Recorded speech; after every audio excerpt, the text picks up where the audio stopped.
আজকের আমি তোমাদের দশম শ্রেণী ইতিহাসে দ্বীপ প্রকাশন পঞ্চম অধ্যায় পঞ্চম অধ্যায়ের বিকল্প চিন্তা উদ্বেগ 19 শতকের মধ্যভাগ থেকে 20 শতকের প্রথম ভাগ পর্যন্ত বৈশিষ্ট্য পর্যালোচনা এর সমস্ত অনুশীলনী প্রশ্নের উত্তর করাবো।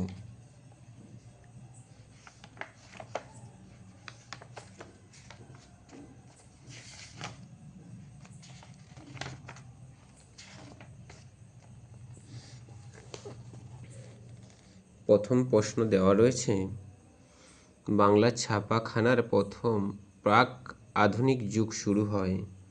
বাংলা ছাপাখানার প্রাক আধুনিক যুগ শুরু হয় 1835 খ্রিস্টাব্দে। 2 নম্বর প্রশ্ন রয়েছে, বাংলা সাময়িক পত্রের যুগ শুরু হয়। বাংলা সাময়িক পত্রের যুগ শুরু হয় 1872 খ্রিস্টাব্দে। 3 নম্বর প্রশ্ন রয়েছে, বর্ণপরিচয় পুস্তকাকারে প্রকাশ হয়। বর্ণপরিচয় পুস্তকাকারে প্রকাশ হয় 1855 খ্রিস্টাব্দে। আধুনিক বাংলা বই ব্যবসার পথপ্রদর্শক বলা হয়। ব্যবসার পথপ্রদর্শক বলা হয় বিদ্যাসাগরকে।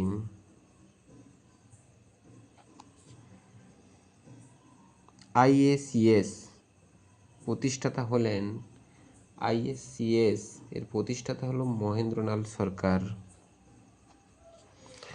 বসু বিজ্ঞান মন্দির প্রতিষ্ঠা করেন জে.সি. বসু অর্থাৎ জগদীশচন্দ্র বসু। বিশ্বভারতী গঠন করেছিল রবীন্দ্রনাথ ঠাকুর। বাংলা পুস্তক ব্যবস্থার পথিকৃৎ হলেন গঙ্গাকিশোর ভট্টাচার্য। বাংলা লাইনোটাইপ প্রবর্তিত হয় 1935 খ্রিস্টাব্দে। এরপরে যে কোশ্চেনগুলো দেওয়া রয়েছে সেই কোশ্চেনগুলোর অ্যান্সার দেখুন। সংবাদ প্রভাকর এর সম্পাদক কি? সংবাদ প্রভাকর এর সম্পাদক ঈশ্বরচন্দ্র গুপ্ত। আমি ঈশ্বরচন্দ্র গুপ্ত তোমাদের একটা খাতায় লিখে রেখেছি, এখান থেকে দেখে নেবে।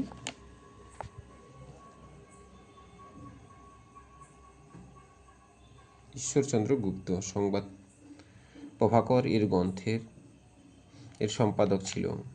বাংলাদেশে প্রথম ছাপাখানার মালিক কে? অ্যান্ড্রুজ। পরের কোশ্চেন, বিদ্যাবণিক কাকে বলা হতো? বিদ্যাবণিক বলা হতো ঈশ্বরচন্দ্র বিদ্যাসাগরকে।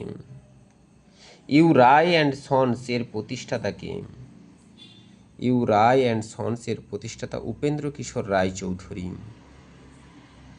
শ্রীরামপুর ত্রয়ী কাদের বলা হতো? শ্রীরামপুর ত্রয়ী বলা হতো উইলিয়াম কেরি, মার্সম্যান ও ওয়ার্ড কে। এই তিনজনকেই শ্রীরামপুর ত্রয়ী বলা হতো। কে বর্ণপরিচয় রচনা করেন? বর্ণপরিচয় রচনা করেছিল বিদ্যাসাগর। বেঙ্গল টেকনিক্যাল ইনস্টিটিউটের প্রথম অধ্যক্ষ কে? প্রমথনাথ বসু। প্রমথনাথ বসু বেঙ্গল টেকনিক্যাল ইনস্টিটিউটের প্রথম অধ্যক্ষ। দেখো তাহলে এসএকিউগুলো সবগুলো হয়ে গেল, এখানে আমি লিখে রেখেছি, এখান থেকে দেখে নেবে। তারপরে সত্য মিথ্যা দেওয়া রয়েছে। সত্য মিথ্যা, শান্তিনিকেতনের আশ্রমটি প্রথম তৈরি করেন রবীন্দ্রনাথ ঠাকুর। ভুল। Sukumar Ray you Ray and Sons এর প্রতিষ্ঠাতা। ভুল। বটতলা সাহিত্যের সঙ্গে বিশ্বম্বর সেন যুক্ত ছিলেন। ভুল। মিথ্যা। শ্রীনিকেতনের হাতে কলমে শিক্ষার ব্যবস্থা ছিল না। ভুল, অর্থাৎ সবগুলোই ভুল। তারপরে এখানে ক স্তম্ভ অ সঙ্গে আ অর্থাৎ ক স্তম্ভের সঙ্গে খ স্তম্ভ মেলাও। শান্তিনিকেতন কে প্রতিষ্ঠা করেছিল? রবীন্দ্রনাথ ঠাকুর, অর্থাৎ 4 এটা হবে। বিশ্বভারতী জওহরলাল নেহেরু হবে। জওহরলাল নেহেরু বিশ্বভারতীতে পড়াশোনা করে। আইএসসিএস এম.এল. সরকার হবে। জাতীয় শিক্ষা এস.সি. মল্লিক। পরে শূন্যস্থান পূরণ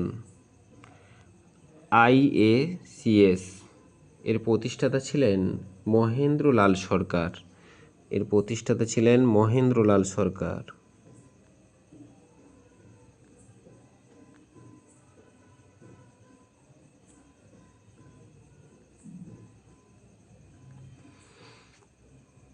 ড্যাশ খ্রিস্টাব্দে জাতীয় শিক্ষা পরিষদ গঠিত হয়? 1906 খ্রিস্টাব্দে। বোস ইনস্টিটিউটের প্রতিষ্ঠাতা কে? জেসি বোস বা জগদীশচন্দ্র বোস? আচ্ছা, এটা এখানেই করে দিলাম।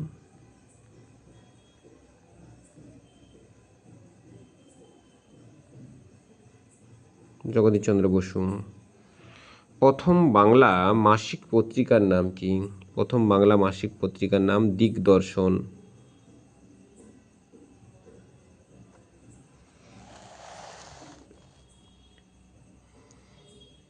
বিবৃতি দেওয়া রয়েছে, কোন ব্যাখ্যাটা সঠিক হবে? প্রথম বিবৃতি দেওয়া রয়েছে, শ্রীনিকেতন হাতে কলমে শিক্ষার জন্য গড়ে উঠেছিল শান্তিনিকেতনের পাশে সুরুল গ্রামে।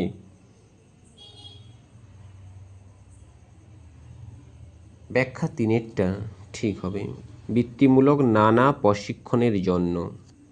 বিবৃতি 2-এর যেটা রয়েছে, 1906 খ্রিস্টাব্দে জাতীয় শিক্ষা পরিষদ গঠিত হয়।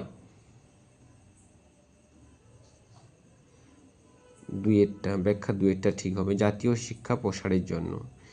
দেখো, আজকের আমি তোমাদের পঞ্চম অধ্যায়ে সমস্ত অনুশীলনী প্রশ্ন উত্তরগুলো ছোট প্রশ্ন 1 নম্বরের প্রশ্নের উত্তরগুলো সমস্ত করিয়ে দিলাম। পরের ভিডিওতে 4 নম্বর এবং 2 নম্বরের সমস্ত প্রশ্ন উত্তরগুলো করিয়ে দেওয়া হবে।